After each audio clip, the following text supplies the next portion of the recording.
In the previous weeks, we've spent some time on the chliyos, the wonders of the Rabbi Shloim's Bria. I do want to turn in a different direction now. The chliyos of the Torah. There are anybody who learns the Torah with amkus and becomes a Talmid Chacham, he sees pliyos, he sees wonders in the Torah. He makes discoveries in the Torah in such an open that he realizes without any suffix that the Torah isn't man-made. There are so many pliyos in the Torah where one thing fits into the other in such a wonderful way, and everything envelops, and you see, and it opens up from the envelopment, and you see the Rabbi Shloim in the Torah. But for that you have to be a Talmid Chacham and learn a lot. But there are certain inyanim in the Torah that anybody can see. The Torah is min hashamayim. It isn't like a Pashut Chachma, that Chachma, which is man-made Chachma, that you can find out more and more and more in it. If an artist makes a picture, or a poet makes a poem, that's what it is. You wouldn't find that every day that you read that poem or you look at that picture, you discover new things which you never knew before. That's what it is. It's profound, it's big chachma, and that's it. But in the Torah it's not that way. Little Johnny goes into school, in the kindergarten. He's taught the ABC, and then and the next year he goes into the 1A, as it's called, primary grade, and he's given a book with words, 3-letter words in big type, and he learns how to read to a degree. At the end of the term, he's promoted, and he's given another book. The first book he can't use anymore. It's too elementary for him. Now he has already smaller words, smaller print, more material. The next year, he starts learning arithmetic, gets an arithmetic book, he gets some kind of elementary literature book, and starts reading. The next year, he's promoted again. He gets another book. He has to surrender his old books, and the school gives him new books. And as he is promoted from year to year, the old books aren't of any more use to him. He needs new books. Goes into high school, he already has thick books, small print, a lot of material. Still, every term he gets new books. And when his parents are zeicha to some gayish nachitz, and he goes into college, so he gets thick books, heavy books, expensive books, and he can't use the high school books anymore. As he progresses, he finds out that he needs more books, additional books. He can't use the old books, because there's nothing in the old books that could teach him anything. Now he needs new books. L'havdil elef of dollars. Yankele goes into Chayida. All right, he's taught Aleph Beis and how to read. Then he gets a Chumash. And he's 5 or 6 years old, ben Chumash lemikcha, and he learns Chumash, and the Rabbi teaches him Chumash.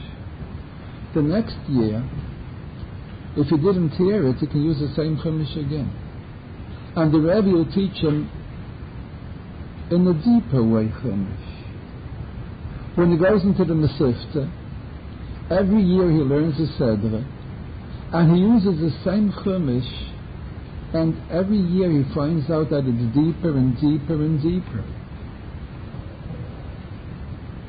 When he's something like 8 or 9 years old, he gets a Gemara, and he starts learning Eila Matthias.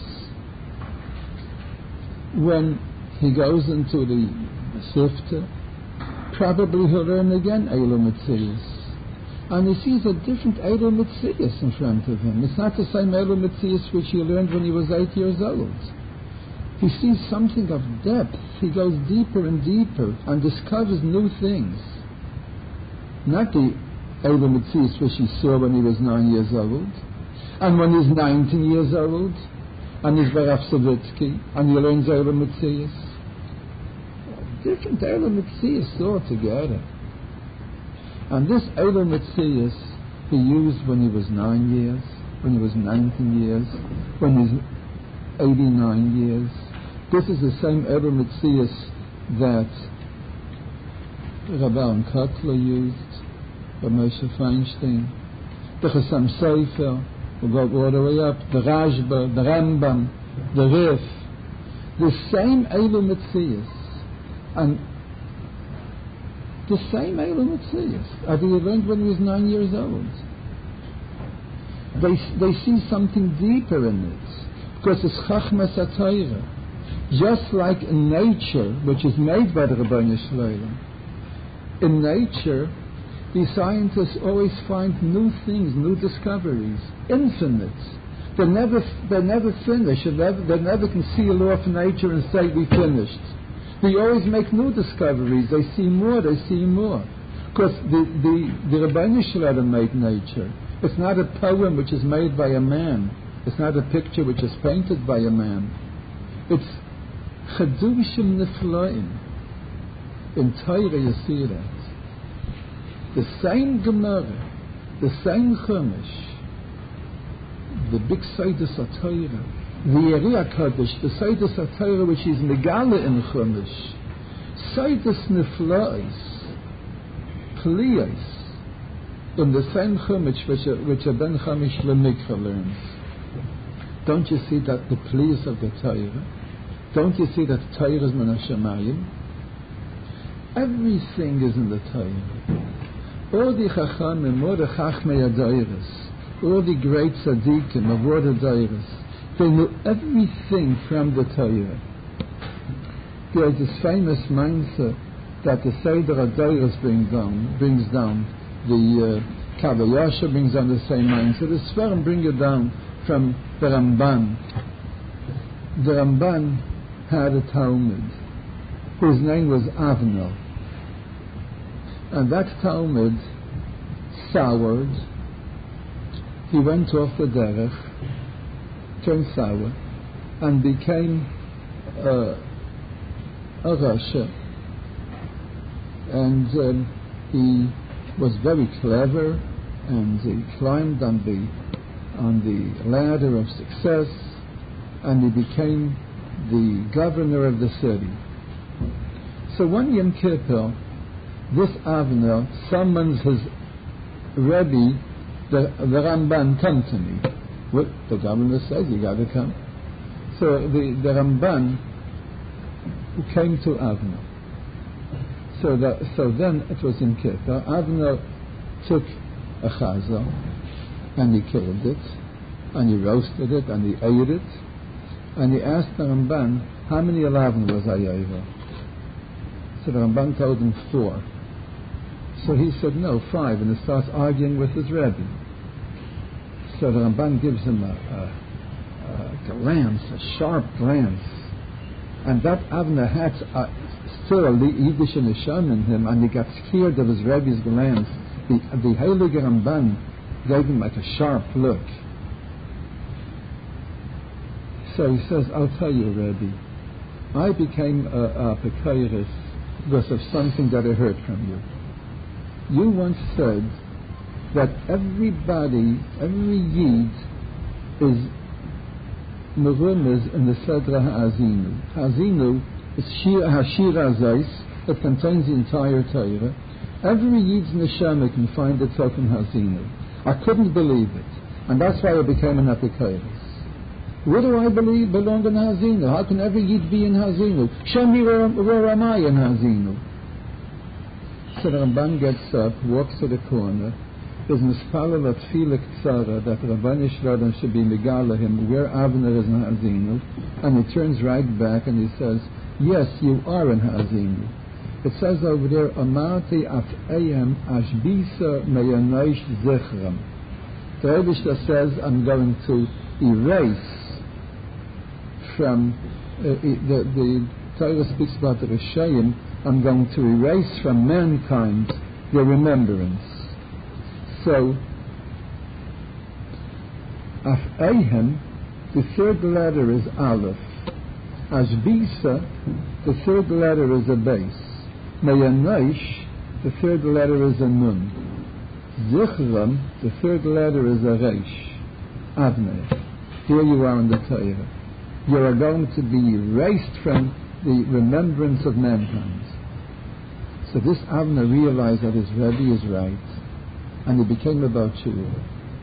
And right after Yom Kippur, he took a boat without oars, and he set out to sea, and nobody knows what happened to him. And he was Mekayim on himself, Ashbisa Meyanaish Zichram, erased from the remembrance of mankind. Nobody knows what happened to him.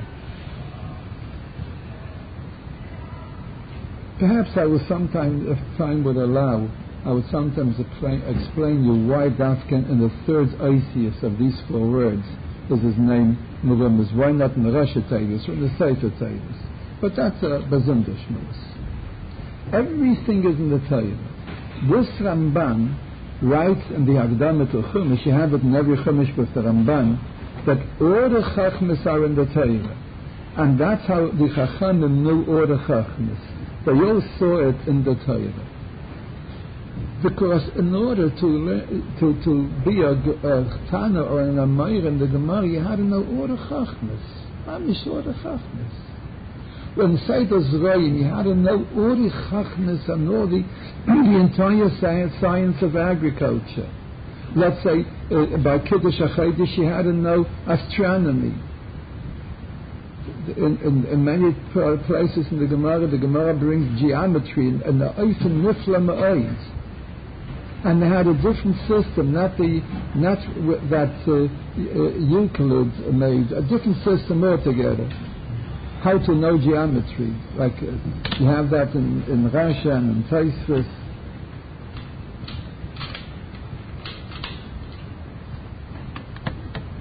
The Rambam uses the accepted system. They knew all the Chachmas from the Torah. This isn't anything that happened many, many years ago. This happened, we see it nowadays.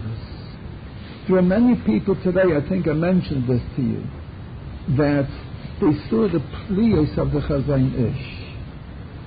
The Chazain Ish, he lived in my days. Everybody here in America spoke about the greatness of the Chazain Ish. I remember people coming from Eretz Yisrael to America to be treated by doctors according to the instructions of the Chazain Ish.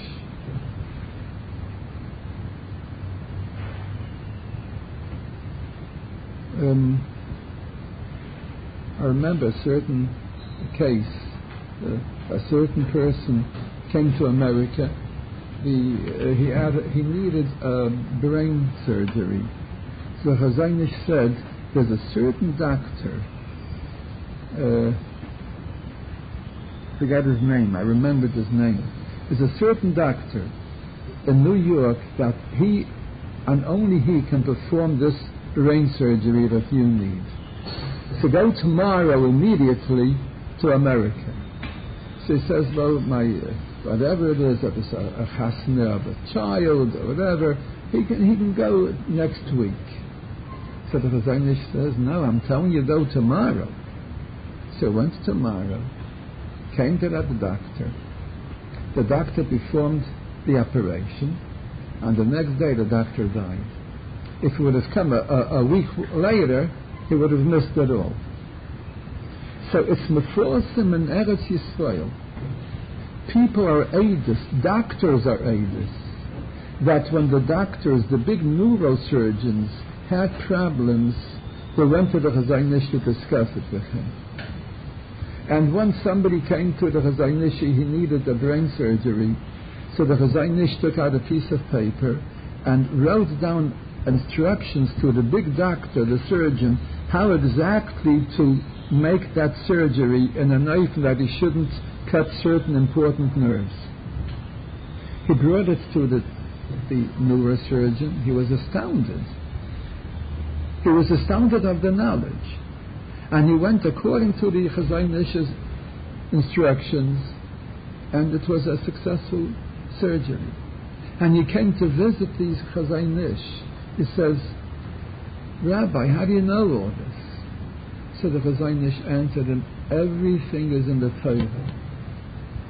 The Chazaynish, when he learned Hilchos Treifus, he knew the whole Chachmas HaRefuah. When he learned Hilchos Kiddush HaChodesh, he knew the whole Chachma of astronomy more than anybody else. So it's in our times we saw such things. Everything is in the Torah. We see Pliyas in the Torah, that we see that Torah is Min HaShamayim.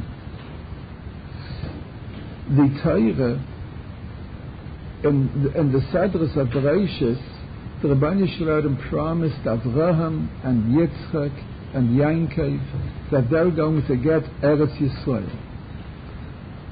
Asher kasas Avraham Yishvosel Yitzchak v'Yamideh Yankov v'Chaik B'ris Aleima Locha Eten Eretz Canaan. You have it Seder in the Chumash, and you come out every Seder, in the beginning Seders of starting from Lech Lecha. Moshe Rabbeinu wrote down the Torah in the Midbar. And the Yidden had the Torah with the promise of the Avis HaGedoshim in the Torah. They went into Eretz Yisrael and they saw that the promise is being fulfilled to the letter. In the Zohar, it says that the world, that the earth is round, it's spherical. The Goyim didn't believe that. They knew that the earth is flat.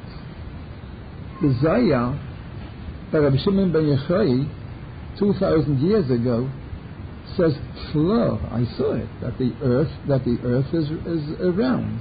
And when we have day here, it's night someplace else." That's what it says in the Zohar.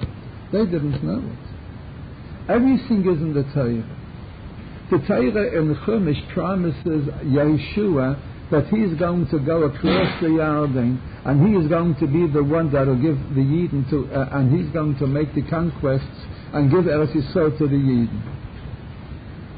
It's a promise in the Torah. Maybe Yeshua gets sick. Maybe he will be killed in a battle. No. Yeshua went across after the Torah was already written and distributed to the Yidden, and he made his conquests, and he gave Eretz Yisrael to the Yidden. Something more than that. This is a plea in his government. The Torah says, Ach b'gayru techalek es ha'aretz. When you go into Eretz Yisrael should be divided among the Shvatim with a gayru. Who should get the northern part? Who should get the mountains? Who should get the valleys? Who should get the ports? Everything went with the gayru, and with the Urim v'Tumim, and it says, B'techalek ha'aretz b'nachla b'gayru. It's repeated several times. In Matos and the other Sedras, it should go with the gayru. The Dava Pella is that 2 times in the Torah there were Nevi'im who told each Shevet which Chelik in Eretz Yisrael they're going to get. In Parshas Vayechi, Yankov Avinu benches the 12 children, and he tells each of the Shvatim which Chelik in Eretz Yisrael you're going to get. In Parshas V'zayis HaBracha, Moshe Rabbeinu again mentions the Yidden, the 12 Shvatim, and it tells each Shevet which Chelik in Eretz Yisrael they're going to get. Then, but the Torah says, do it with a Geirel. They went across, Yeshua conquered the land, he made a Geirel, and the Geirel was exactly the way Yankov and Moshe said. With a lottery, with picking from a box. As he said, was divided in 12 parts, and each Shevet picked out a part, picked out the piece of paper or whatever was, which was supposed to be opened up and see which is the part in Eretz Yisrael, and it was exactly the way Yankov and Moshe told them. So when they went across in the Yarden, they knew beforehand what the guy was going to say, and they weren't allowed to get Eretz Yisrael without the Geirel. Here you see the truth of the Torah. The Torah says 3 times a year you should go to Yerushalayim. Pesach, Shavuos, and Sukkot. And when you're going to go to Yerushalayim, you're going to leave your field and your house hefker. The Goyim can come in and burglars can come in and steal and burglarize you. So the Torah says 3 times a year go to Eretz Yisrael.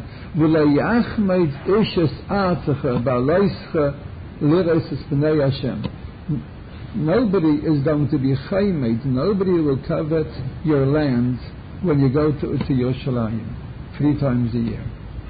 Yidden went to Yerushalayim 3 times a year with a haftacha that their property won't be burglarized. And they came home, and lo and behold, they see the bracha was mikuyim. They see the bracha was mikuyim. The Rabbanish, and this is more than anything else. The Rabbanish Shalom told us that we're going to go to Galus. And Moshe Rabbeinu said that B'Seirish, I know that you're going to sin. Ki yedati achrei meisi ki hashrei tashchisen, he says in Parshas Vayelech. I know B'Seirish that you're going to sin. I know you. Ki yedati ismel yechev v'slipcha akasha. And the Rabbanish Shalom will send you away to Galus. You're going to be dispersed among all the nations. So the pasuk says, but listen to this, Bachram. You see, mamish the emiskite of the Torah.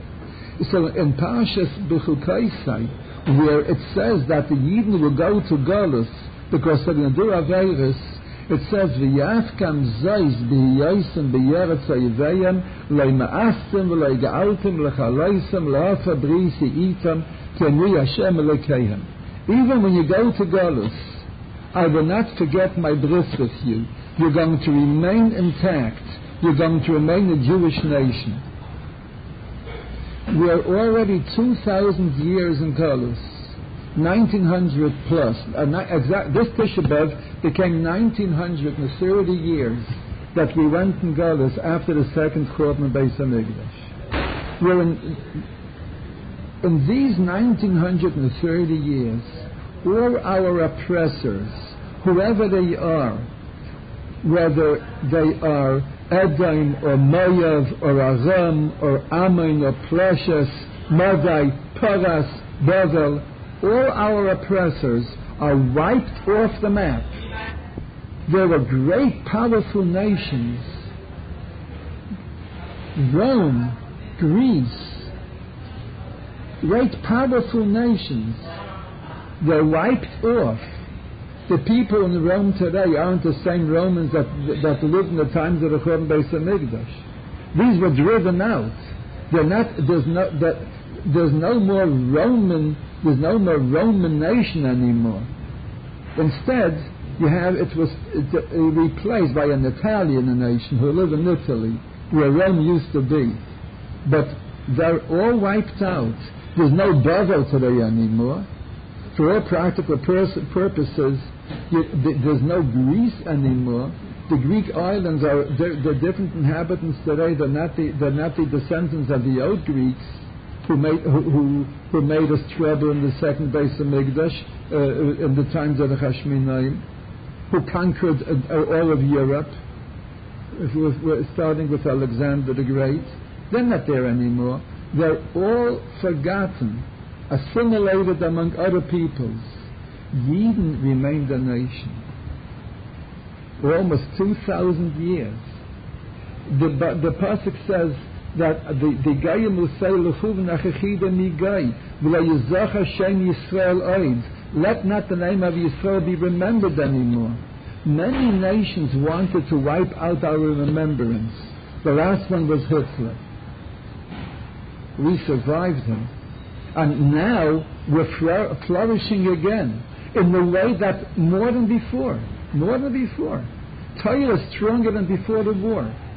There are more yeshivas today, more bachrim and yingalite learning Torah in the Kailalim than hundreds of years before. After Hitler said, "L'chuv nachachida migai v'yizach Hashem Yisrael oid."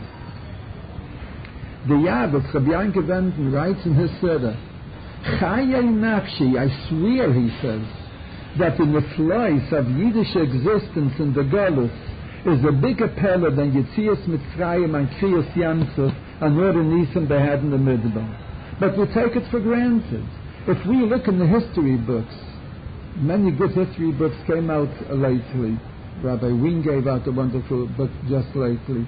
And you see all the tzaras that the Goyim did to us in Europe. And we still are a strong nation. The Rabbi Shled gave us a meire dicke haftache about the Torah.